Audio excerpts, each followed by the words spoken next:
Pessoal, bom dia. Estamos aqui novamente para continuar o nosso assunto de fórmulas, conforme o combinado, né? E hoje nós vamos trabalhar então nessa parte de fórmulas, falando para vocês, né? Daqui a pouquinho a gente vai ver aqui da fórmula mínima, né? Então olha lá, ó, fórmula mínima ou empírica ou estequiométrica, tudo bem? Então é o segundo tipo de fórmula que a gente vai estudar. O nome já fala, o que é a fórmula mínima? A fórmula mínima são os menores números inteiros possíveis que uma fórmula pode chegar. Então, nós vamos pegar aqueles números, né, aquele numerinho de baixo, vamos colocar assim, nós vamos simplificar esses números e vamos chegar, então, nos menores números possíveis, inteiros. Isto é a fórmula mínima, tudo bem? Não esqueça, não temos número quebrado na representação de fórmula mínima, fórmula molecular. Sempre números inteiros. Legal? Então, olha só, pessoal. A nossa fórmula mínima ou empírica ou estequiométrica é a fórmula molecular simplificada, né? Vamos ver aqui bem devagar, bem tranquilo, ó. Fórmula molecular, C6H12O6. Esta é a nossa fórmula molecular. Então eu vou dividir por um número, todo mundo tem que ser divisível por esse número. Eu vou dividir por um número que eu consiga chegar nos menores números inteiros possíveis. Nesse caso, ó lá, por 6. Se eu dividir todo mundo por 6, aqui vai ficar então 1, 2 e 1. O 1 não é necessário colocar, tá? Coloca se quiser. Tá? Estou colocando para você ver, mas se você não quiser ou o exercício não traz esse número 1, não há necessidade disso. Legal? Vamos ver outro exemplo? Ah lá, C5H10. Por quanto que dá para a gente dividir para chegar nos menores números inteiros? Por 5, né? Ah lá, ficou o C1H2. Vamos ver outro. H2SO4. Se eu perguntasse para você na aula, na sala de aula, que número que daria para a gente dividir, alguns falariam 2. Agora, turma, perceba, não dá para dividir por 2. O hidrogênio ficaria legal por 2, o oxigênio também. Mas o enxofre, ele já está com o número 1. Se eu vou dividi-lo por 2, vai ficar meio e não tem número quebrado conforme a gente combinou. Mas Moisés, e aí nesse caso, o que eu faço?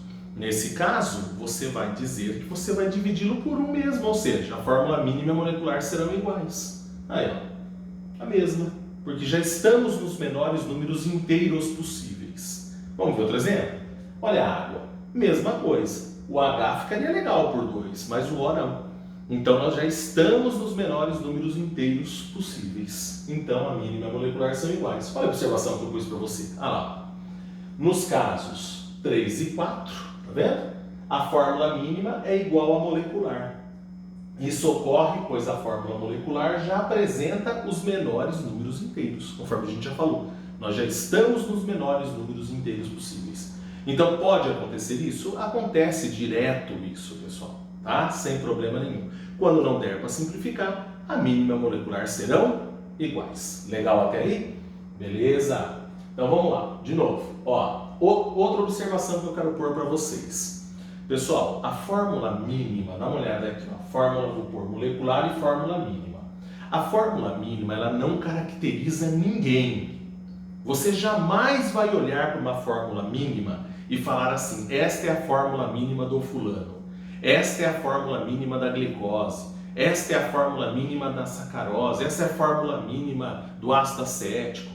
Você nunca vai falar, esta é a fórmula mínima do fulano, porque fórmula mínima não caracteriza a substância. A fórmula mínima só te dá a menor proporção entre os números ali, ó, proporção entre os elementos. Nada mais do que isso, tudo bem? Então nunca olhe para uma fórmula mínima e fala, você é fulano porque sua fórmula mínima é essa. Agora, a molecular, sim, ela caracteriza quem é a substância. Então, olha o que está escrito. Fórmula molecular, característico de cada substância. Fórmula mínima, pode representar várias substâncias, ela não caracteriza ninguém. Quer ver uma coisa? Dá uma olhadinha nesse exemplo. Eu tenho a glicose aqui, vou dividir por 6 e chegar na fórmula mínima dela, aqui. Agora eu vou pegar o ácido acético, aqui ó, e vou dividir por 2, e não sei se você percebeu, eu cheguei na fórmula mínima dele. Agora, ambos apresentam a mesma fórmula mínima, porém são substâncias totalmente diferentes. Como eu disse para você, fórmula mínima não caracteriza a substância. Tudo bem? O que caracteriza a substância é a sua fórmula molecular. Então nunca olhe uma fórmula mínima e fala, é fulano, porque a fórmula mínima é essa. Ela não faz isso, certo? Ah lá, substâncias diferentes com a mesma fórmula mínima. Isso é indiferente, isso pode acontecer. Tudo bem? Legal.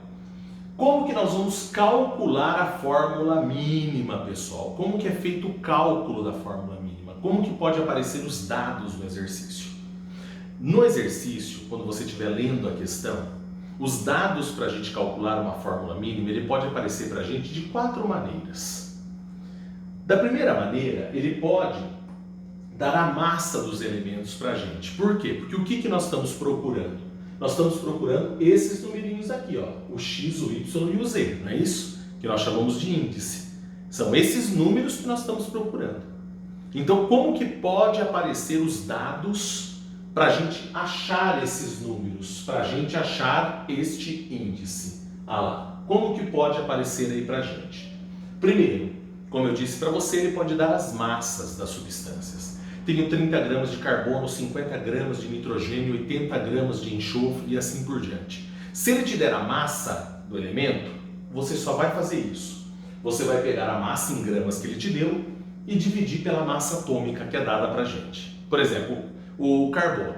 Tenho 50 gramas de carbono. Você vai pegar os 50 gramas e vai dividir por 12. Mas ele vai dar 50 gramas e vai dar um 12 também para a gente? Sim, só fazer a conta de dividir. Eu tô achando legal, isso é fácil. É fácil, ele vai te dar os dois valores, tudo bem? Mas e se não for a massa do elemento? Ele pode dar o que do elemento? A porcentagem. Aí você fala assim, puta que pariu, agora a porcentagem, agora vai ficar chato. Não, pessoal, lembra que a gente falou da porcentagem em massa?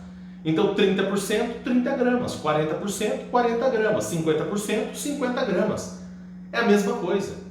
Então, se ele te der em porcentagem, você vai pegar a porcentagem que ele te deu e dividir pela massa atômica. Igualzinho. E lá, igualzinho. Então, vamos supor, 50 gramas de carbono, 50 dividido por 12. 50% de carbono, 50 dividido por 12. Não muda nada. Legal? Muito bem. E se não for em massa ou porcentagem, ele vai te dar em número de átomos. Ele vai te dar um número de átomos qualquer.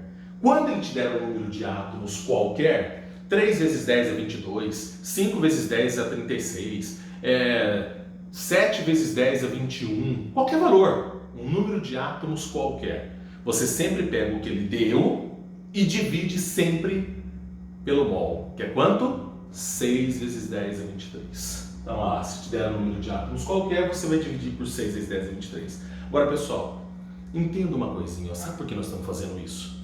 Sabe por que você divide massa por massa atômica? É uma formulinha. O que é massa pela massa atômica?